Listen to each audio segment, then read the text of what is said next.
Hello friends, આજે તમારી સાથે હું શેર કરવાની છું એકદમ સરસ એવી ઢોકળાની રેસીપી। તમે આ રીતે બનાવશો તો તમને મજા પડી જશે। એકદમ ક્રિસ્પી ક્રિસ્પી આ ઢોકળા બનીને તૈયાર થઈ જશે। આપણે આ ઢોકળામાં બેકિંગ સોડા કે આપણે ઇનો ફોસટ બિલકુલ પણ યુઝ નહીં કરીએ અને એકદમ સરસ એવા માર્કેટ કરતાં પણ ઘણા વધારે સારા આપણે આજે આ ઢોકળા બનાવવાના છીએ। તો મેં અહીંયા 4 થી 5 કલાક માટે ચણાની દાળ છે તેને પલાળી દીધી હતી અને તમે જોઈ શકો છો એકદમ સોફ્ટ થઈ ગઈ છે। હવે આપણે આ દાળ છે તેને એકદમ સરસ રીતે પહેલાં તો તેને ધોઈ લેવાની છે અને તેનું મેજરમેન્ટ હું તમને બતાવું તો અહીંયા આપણે 3 વાટકી મેજર કરીને લીધી છે। તો ચણાની દાળ છે તે આપણે અહીંયા 3 વાટકી લીધી છે। આપણે જે ચણાની દાળ છે તેને મિક્સર જારમાં એડ કરી દઈશું। તો બહુ જ મસ્ત આ ઢોકળા બનીને રેડી થશે। તો અહીંયા આપણે ચણાની દાળ ઉમેરી દીધી છે। હવે આપણે તેને એકદમ સરસ રીતે પેસ્ટ તૈયાર કરી લઈશું। તો જોઈ શકો છો એકદમ દરદરી પેસ્ટ આપણે તૈયાર કરી લીધી છે। જો તમારે દાળ ના પીસાય તો તેમાં થોડું પાણી એડ કરી અને તમારે પીસી લેવાનું। તો આ રીતનું સ્ટ્રક્ચર હોવું જોઈએ। હવે આપણે જે દાળ છે પીસી હતી તેને આપણે એક તપેલીમાં કાઢી લેવાની છે।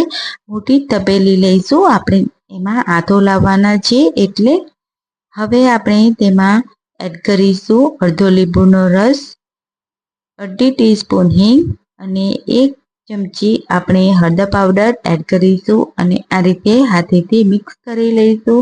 તમે વિસ્કરના મદદથી પણ મિક્સ કરી શકો છો। હવે આપણે આ રીતે ફ્લફી તૈયાર થાય ત્યાં સુધી તેને ફેટવાનું છે 5 મિનિટ માટે। તેને ઢાંકણ ઢાંકી અને આપણે ઓવરનાઇટ આપણે આથો આવવા દઈશું। અહીંયા તમે જોઈ શકો છો ઓવરનાઇટ મેં આથો લાવ્યો હતો, બહુ જ મસ્ત આથો આવી ગયો છે। હવે આપણે તેને મિક્સ કરી લઈશું અને હવે આપણે તેમાં એડ કરીશું 1 ચમચી સ્વાદ અનુસાર મીઠું, 1 ચમચી આદુ મરચાં લસણની પેસ્ટ, જો લસણ ના ખાતા હોય તો સ્કીપ કરી શકાય અને 1 મોટી ચમચી આપણે તેમાં તેલ એડ કરીશું।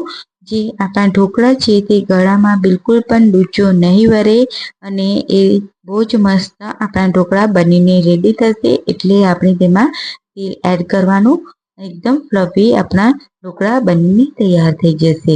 હવે આપણે ઢોકળાની ડીશને આપણે સરસ રીતે તેલથી ગ્રીસ કરી લઈશું અને બેટર એડ કરી દઈશું। હવે સ્ટીમરમાં આપણે પાણી એડ કરીશું અને પાણી એકદમ સરસ રીતે ગરમ થાય એટલે આપણે ઢોકળાની ડીશ મૂકી દઈશું અને ઢાંકણ ઢાંકી દઈશું અને આપણે 20 મિનિટ કૂક કરી લઈશું। આપણા ઢોકળાને એકદમ સરસ એવા સ્ટીમ થઈ ગયા છે। તો બહુ જ મસ્ત ઢોકળા બનીને તૈયાર થશે। હવે આપણે તેને ઠંડા કરી લઈશું। તમે જોઈ શકો છો એકદમ સરસ એવું ઠંડુ થઈ ગયું છે। હવે આપણે તેમાં કટ લગાવી લઈશું। તમારા મનપસંદ શેપ તમે આપી શકો છો। તમે જોઈ શકો છો આપણા જે ઢોકળા છે તે બહુ જ મસ્ત ટેક્સચર આવ્યું છે અને તૈયાર થયા છે। એકદમ ક્રિસ્પી આપણે આ ઢોકળા આજે બનાવવાના છીએ। એટલે આપણે બેકિંગ સોડા કે ઇનો ફૂડ સોડાનો ઉપયોગ નથી કર્યો, બટ તમારે જો જાળીદાર તમારે બનાવવા હોય તો તમે એડ કરી શકો છો। હવે આપણે એક કઢાઈ મૂકીશું, તેમાં તેલ એડ કરીશું। તેલ ગરમ થાય એટલે તેમાં આપણે રાઈ એડ કરીશું, મીઠો લીમડો એડ કરીશું અને ઢોકળાને એડ કરી દઈશું બધા અને ઉપરથી તલ પણ એડ કરી દઈશું અને ધાણા એડ કરીશું અને આ રીતે મિક્સ કરી લઈશું। તો બહુ જ મસ્ત આપણા આ ઢોકળા બનીને રેડી થશે। ઢાંકણ ઢાંકી અને 2 મિનિટ માટે તેને શેકી લેવાના છે આપણા ઢોકળા, એટલે એકદમ ક્રિસ્પી ક્રિસ્પી બનીને તૈયાર થશે। તમે જોઈ શકો છો વન સાઈડ એકદમ ગોલ્ડન બ્રાઉન કલર આવ્યો છે।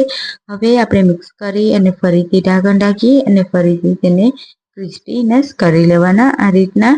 હવે સર્વિંગ પ્લેટમાં સર્વ કરીશું અને આપણા ઢોકળા છે તે તૈયાર થઈ ગયા છે। એકદમ સરસ એવા તો પ્લીઝ રેસીપી તમને કેવી લાગી કમેન્ટમાં જરૂરથી જણાવી દેજો. તો આવી જ રેસીપી સાથે આવતા બાય બાય.